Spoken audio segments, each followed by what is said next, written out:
À l'école, on nous apprend à croire tout ce qu'on voit dans les livres. Mais qu'en est-il de ce qui n'y figure pas ?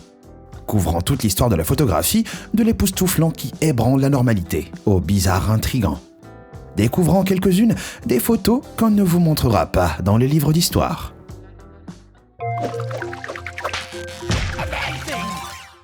Vol dans le passé. Les manuels scolaires ne nous parlent généralement que des grands événements de l'histoire. Mais les petits détails sont souvent les plus intéressants.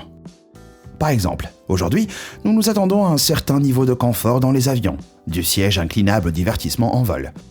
Mais dans les années 30, lorsque les compagnies commerciales étaient encore relativement nouvelles, les cabines passagers étaient beaucoup plus sobres. La capacité totale de passagers de ce type d'avion dépassait rarement la douzaine.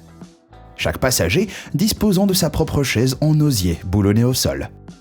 Je crois que je ne me plaindrai plus des sièges d'avion. La course de bébés.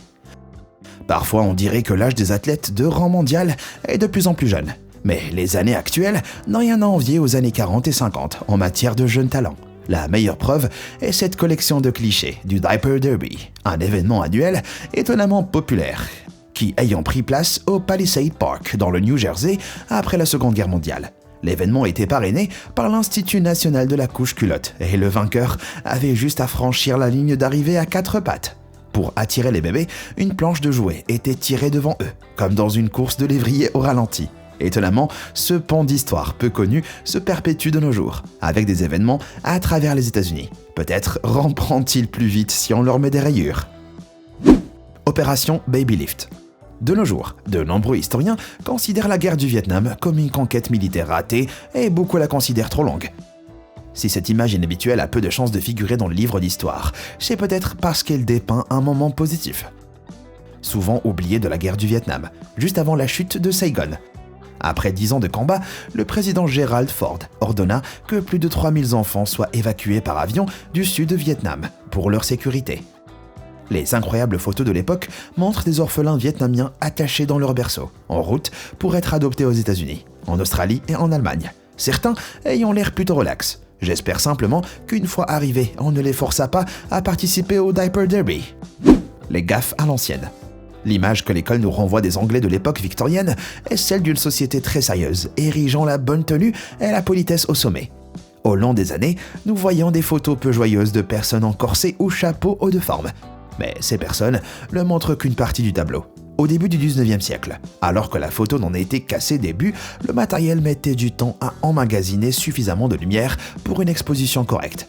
Une photo de 15 minutes était donc considérée comme rapide, vu la lenteur du processus. Tout était mis en œuvre pour éviter de la gâcher. Et les gens ne souriaient pas, car il est difficile de maintenir un sourire pendant longtemps. Des photos comme celle-ci sont donc très rares, mais aussi révélatrices. Car elles montrent que les gens de cette époque avaient aussi le sens de l'humour. Ce n'était pas facile de tenir ces poses rigolotes pendant longtemps. Alors ces personnes ont dû faire preuve d'une grande endurance. C'est ce qu'on appelle tenir une blague. Jeunesse volée. Depuis des millénaires, l'image du soldat type est celle d'un homme adulte abouti, ou presque. Aussi, lorsque nous sommes confrontés à une image qui ne colle pas à ce stéréotype, ça peut être choquant. Vers la fin de la Seconde Guerre mondiale, lorsque les Alliés se rapprochaient de Berlin, l'armée allemande était acculée, à tel point que dans certains cas, la dernière ligne de défense était constituée de garçons allemands. Cette incroyable photo montre 2 jeunes garçons capturés dans la ville d'Aix-la-Chapelle, échangés avec les hommes sur lesquels ils tiraient quelques instants plus tôt. Cette photo de propagande n'était pas facile à faire passer aux gens de chez nous. Elle montre la réalité du désespoir créé par la guerre et remet en question la culpabilité réelle de l'ennemi. La bande à Fidel.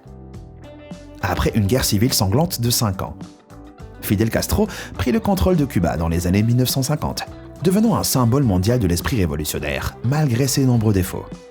Mais pour le gouvernement américain, il restait une menace pour leur mode de vie. Ainsi, lorsque Castro voyagea à New York en 1959, la sécurité aurait dû être sa priorité absolue. Il s'avère au contraire que le militaire était en opération séduction. Pour séduire le public, une entreprise de communication engagée pour l'occasion lui fit distribuer des cacahuètes aux éléphants, prendre dans ses bras femmes et enfants et goûter hot dog et glace. Pour couronner le tout, il rendit visite à des écoliers ayant adopté son style vestimentaire pour l'occasion. Le personnage décontracté et nonchalant de Fidel resta inébranlable, malgré qu'il représentait une cible. Ces images joviales d'un ennemi de l'État aussi infâme étaient certainement à l'époque quelque chose que Washington aurait préféré que les gens oublient. Le jour J. Lorsqu'on lit sur la Seconde Guerre mondiale dans les livres d'histoire, on tombe toujours sur les mêmes images. Des drapeaux hissés, des dirigeants dressant des cartes, des bâtiments en flammes. Mais lorsque les soldats étaient pas sur la ligne de front, ils combattaient l'ennui, souvent en cherchant à rigoler. Lorsque ces 2 GI américains tombèrent sur un canon anti-char allemand, Panzerschreck, ils surent quoi faire. Certaines choses ne changeront jamais, que l'on soit en 1944 ou en 2022. Les hommes se vanteront toujours d'avoir le plus gros bazooka. Fabriqué en Chine. En Amérique, au lendemain de la Seconde Guerre mondiale, les Américains d'origine japonaise étaient implacablement considérés comme des ennemis de la nation. Souvent sans preuve, cela conduisit à l'emprisonnement d'environ 120 000 personnes dans des camps de concentration. Mais ils n'étaient pas les seuls visés. Peu de gens sont conscients de l'impact de ce courant politique xénophobe sur la population chinoise de l'Amérique des années 1940. Étant donné l'ignorance sur les différences entre populations d'Asie de l'Est de la part de la population américaine, les attaques ciblées et l'emprisonnement des Sino-Américains devinrent scandaleusement courants. Certains citoyens sino-américains ont donc pris l'initiative de s'identifier par leur ethnie afin d'éviter ces persécutions collatérales. Cette photo montre 2 personnes portant pins chinois pour tenter de conserver leur liberté et éviter d'être attaqués. Les livres d'histoire aiment dépeindre les États-Unis comme les héros de la Seconde Guerre mondiale, et peut-être le sont-ils, mais il est néanmoins troublant de constater des discriminations éminentes similaires à ce que les États-Unis ont combattu dans une Europe occupée par les fascistes. Talibani. Certaines personnes sont incroyablement frappantes, simplement parce qu'elles remettent en question ce que nous considérons normal aujourd'hui. Par exemple, lorsque les Occidentaux s'imaginent l'Afghanistan, ils pensent généralement à une guerre quasi constante qui ravage le pays depuis 4 décennies. Depuis les années 80, les talibans et d'autres groupes similaires ont imposé une charia stricte dans tout le pays, ce qui a sans doute eu le plus grand impact sur la vie des femmes afghanes. Outre la burqa obligatoire, il leur est interdit d'aller à l'école après l'âge de 8 ans, de quitter la maison sans surveillance et même de porter des talons hauts. Tout bien considéré, il est presque incroyable que ces photos soient du même pays. Avant la montée des talibans, les femmes étaient libres de porter ce qu'elles voulaient, d'aller où elles voulaient, d'étudier et de travailler à leur guise. C'est une tragédie de penser que ces femmes libérées pouvaient à peine imaginer ce à quoi leurs filles et petites filles seraient soumises. Un bain convenable. La mode a évolué tout au long de l'histoire, et certaines furent néanmoins jugées trop osées pour être portées en public. Les vêtements de plage ont longtemps été au centre du débat, et dans les années 20 et 30, des employés veillaient même à la tenue convenable des gens. Ces photos étranges montrent des policiers et des femmes n'ayant rien de mieux à faire que de faire respecter les lois de décence de l'époque. Dans certains cas, il s'agissait même de s'assurer que le maillot de bain correspondait aux mensurations définies par la loi. Les femmes indépendantes, ne souhaitant pas se soumettre à ce contrôle de leur liberté, étaient promptement escortées hors des plages, et parfois même arrêtées, avec l'invention du bikini dans les années 50, tel que porté sur cette plage italienne. Les infatigables hommes de loi eurent certainement du pain sur la planche, bien que je doute qu'ils ne s'en soient plaints. Une autre affaire au placard pour l'inspecteur maillot de bain. Dites Hatchoum. Les experts estiment qu'aujourd'hui, autant de photos sont prises en 2 minutes que pendant tout le 19e siècle au complet. Mais cela n'est pas réellement surprenant.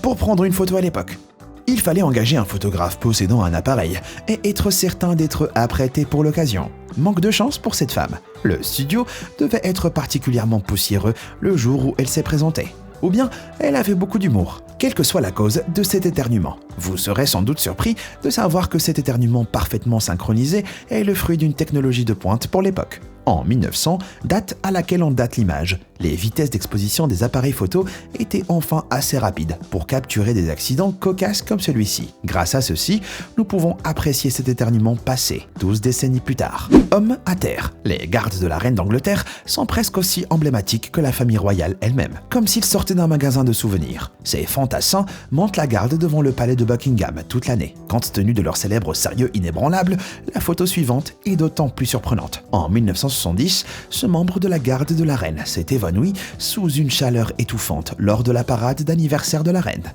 Cependant, quand on sait que les casques de cérémonie portés par les soldats sont faits de véritables fourrures d'ours noirs canadiens, Au fil des ans, un certain nombre de gardes royaux se sont effondrés lors du défilé, mais peu ont été aussi malchanceux que le soldat des années 70 mentionné plus haut, qui a chuté aux pieds de la reine Elisabeth.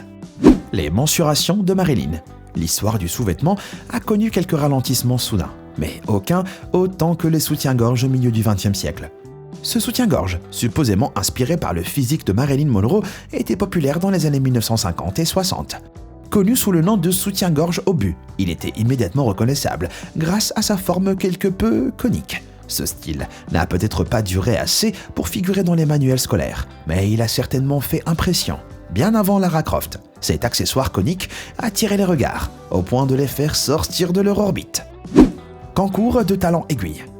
Vous connaissez sans doute le concept du concours de beauté, où les femmes sont classées en fonction de, soyons honnêtes, leur apparence physique. Dans les années 30, en Grande-Bretagne, il existait un concours axé sur une partie bien précise du corps. Enfin, pour être plus précis, deux parties du corps, et pas celles auxquelles vous pensez.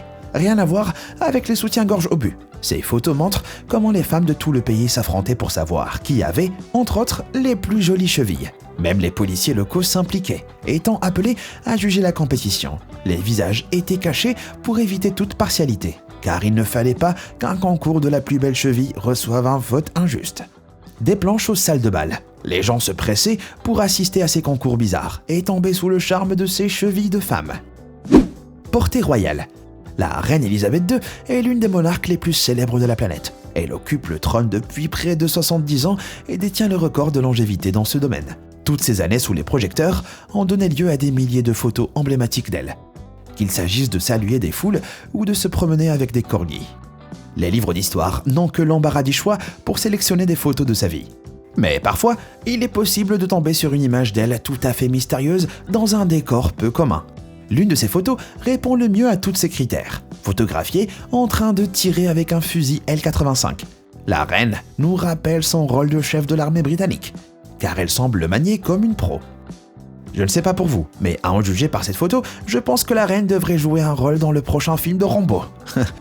Alors, laquelle de ces incroyables photos historiques mérite selon vous une place dans les manuels scolaires? Dites-le moi dans les commentaires ci-dessous. Merci d'avoir regardé et comme toujours, à bientôt.